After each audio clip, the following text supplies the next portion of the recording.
Chris Brown, Matty Glab with you, and happy to be joined now by the guy who's going to be calling the game on NBC on Sunday Night Football. The last game of the regular season, number 272. It is our good friend Mike Tirico, now in his 18th season, calling NFL games. And Mike, not the first time you're calling a Bills game. I think this is number 4 this season, right? I think it's Bills 4, Dolphins 3, which makes me really happy because it's Yeah, a much easier easy week. for you. Yeah, it's a much easier week, and then you wait to find out Sunday night what playoff game we'll have, and then you just go, okay, is it a brand new team and you're starting from scratch? But it helps us because you kind of know the matchups, and it always helps when it's a division game too, and you've had one played already. Although it was so early in the season, you still like to see the teams go head to head and concepts against concepts. And this is going to be great. Look, this is for the division title. It's been so long for Miami, and Buffalo fans don't have to think back too long to know what that feeling is like. So this has all the ingredients you would want for a game of this magnitude, and could be more depending on what happens with Pittsburgh and Jacksonville earlier in the weekend. Yeah, the Week 4 game against the Miami Dolphins feels like it was forever ago at this point, Yeah. and 48-20 big victory by the Buffalo Bills. But don't count Miami out because they're 11-5 at this point in the season and haven't had back-to-back losses yet this year. So when you start to look at this matchup, and of course you're starting to study and get ready for this, what are some of the biggest storylines that stick out to you right now?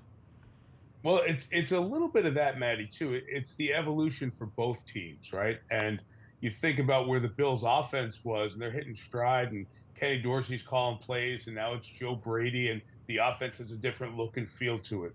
Vic Fangio's defense is early on in the process, and the Miami players are talking about learning that defense, and now they start rolling here mid-season, late in the season, but then they lose Jordan Phillips, one of their edge players, and then they lose Bradley Chubb last week, and now they're down in the secondary as well with players. So while there may be the knowledge of the system and it's in place, some of the biggest names there are not there. And so that's, I think, one of the big things you notice when you go back at Week 4, and that happens so often when teams play early, then they play late.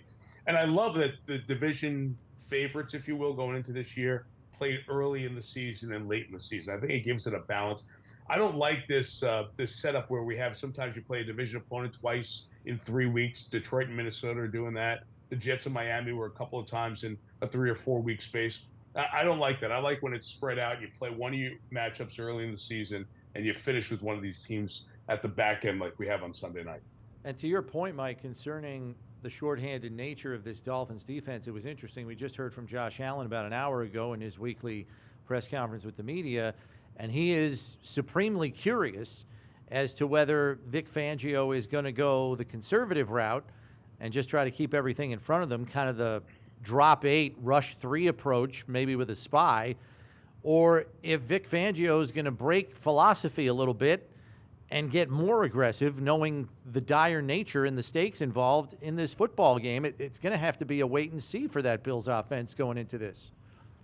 And the first quarter is a feeling out process, right? Yeah. You just kind of see what are they presenting, how are the Bills attacking it. If it's drop 8, rush 3, this Buffalo team has much more of an ability to run the ball and be a run first team than maybe it did earlier in the year. There was almost like a fast break, free flowing type feel to this Bills offense over the last couple of years, and a little bit of flag football, street yard ball, whatever you think it is, right?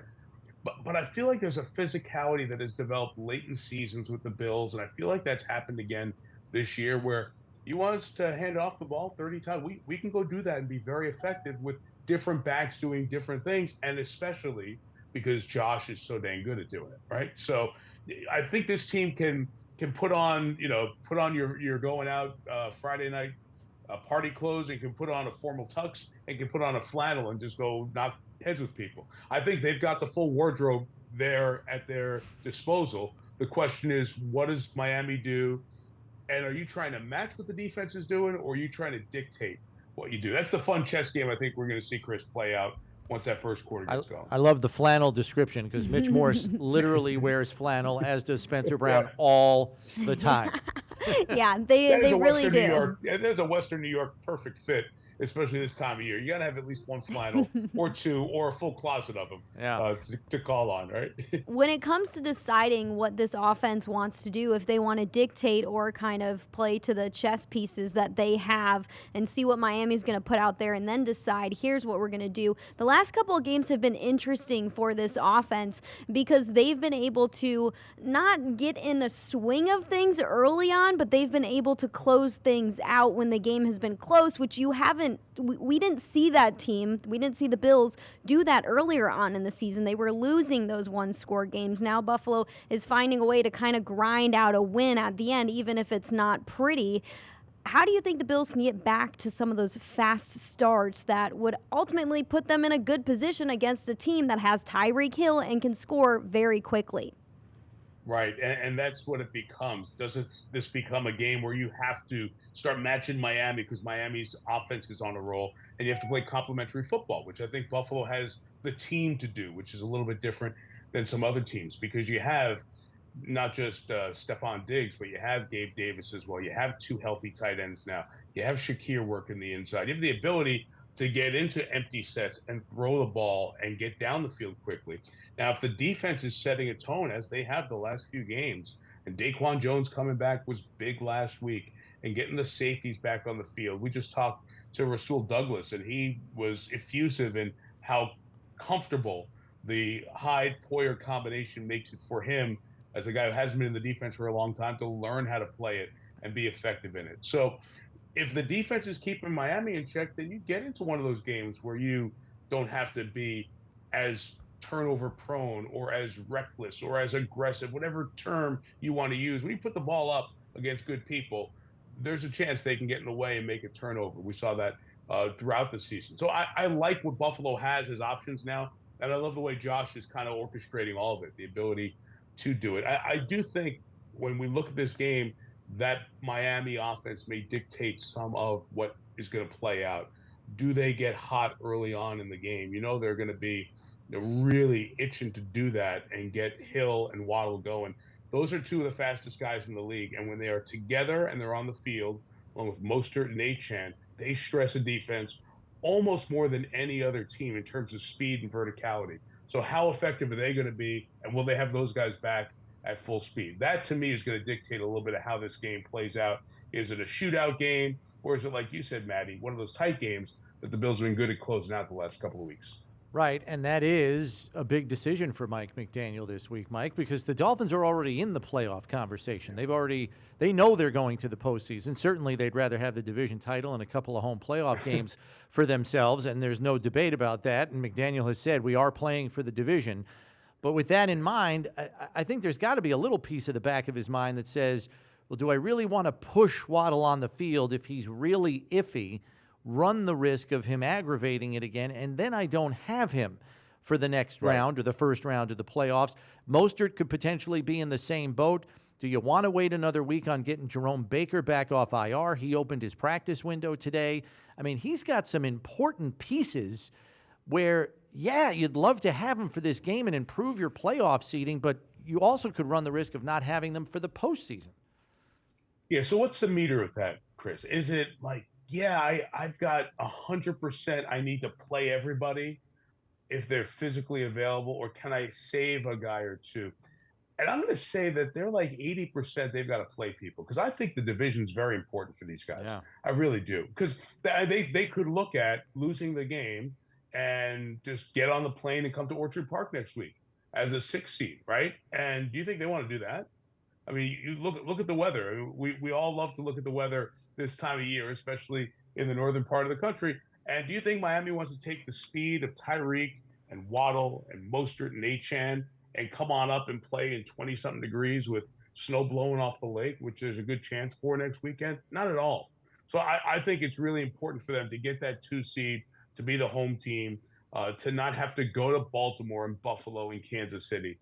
Look, these teams, Buffalo, Miami, Kansas City, Cleveland, I'm going to include in there, and Buffalo. And that's no slight to the AFC South eventual champion, whoever that's going to be, and no slight to the 7 seed if it's Pittsburgh or Indy or Houston.